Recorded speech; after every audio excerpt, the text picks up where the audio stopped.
Thank you for joining us, Elisa Reis. Thank you for having me here. This is a very great pleasure to welcome you in Paris. You are a professor of Political Sociology at the Universidade Federal do Rio de Janeiro in Brazil, Yes. where you also chair the interdisciplinary research network for the study of social inequality. And as a member of International Panel of Social Progress, you are one of the authors of this book, a Manifesto for Social Progress, Ideas for a Better Society, now translated in French, in Manifeste pour le progrès social. First of all, despite the magnitude of the social inequalities today, or the fears that we can have for the climate and for the biodiversity, you see in our societies numerous cultural changes which give some reasons to be optimistic. Could you explain which ones and why? Yeah, well, first of all, I think I still am optimistic because I don't think we should concentrate on the very moment. People have this tendency to be presentists. Mm-hmm. But if we look from a medium or long-term perspective, there are also positive signs. Mm-hmm. Like, for example, you mentioned the idea that people have changed their perception of how we deal with nature. I think it's very important. Mm-hmm. If you think some decades ago, people thought we have just to conquer nature, we have science and technology, but actually we can't just conquer. Mm-hmm. Nature is an ally, and I think people are more and more being convinced of that, especially the new generations. Mm-hmm. They are more conscious that we have to preserve the natural environment. They are also, you say in the book, they are more conscious that inequality cannot be sustainable. And they look at the history of Europe, for example, on this point. Yeah, I mean, think of inequality from the global perspective. Mm-hmm. Well, if the world goes on being so unequal, mm-hmm. everybody will suffer from it. Mm-hmm. Even the ones who now benefit from the huge inequality gap, they will have no consumers.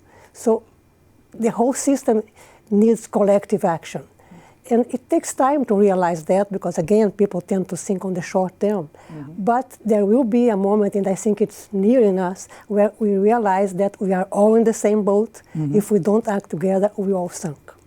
And do you think that your three pillars, protecting the environment, defend humanitarian values, and fight all sorts of discrimination, are enough to base a new, better society?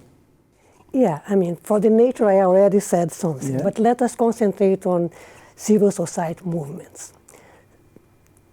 If you pay attention, we did not use the word civil society. It was not a common language.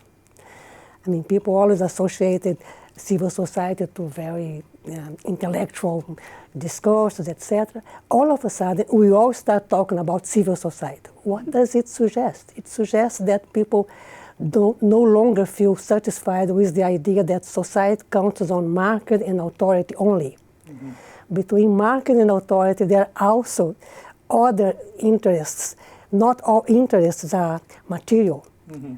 I mean, there are so many ideal interests that are positive. Mm-hmm. Mm-hmm. I like to remember a sentence from Keynes, the economist, mm-hmm. who said, well, ideas from economists and also from political philosophers mm-hmm. are much stronger than we all actually think. Mm-hmm. Either if they are right or if they are wrong, mm-hmm. they have an impact. Mm-hmm. Mm-hmm. He suggested that ideas on the long term are more important than short-term interests. Mm-hmm. He may be exaggerating, but there is a point on it. Ideas have an impact. And the very idea that people need to refer to civil society as something distinct from state and from market means something. Mm-hmm. Like, for example, NGOs.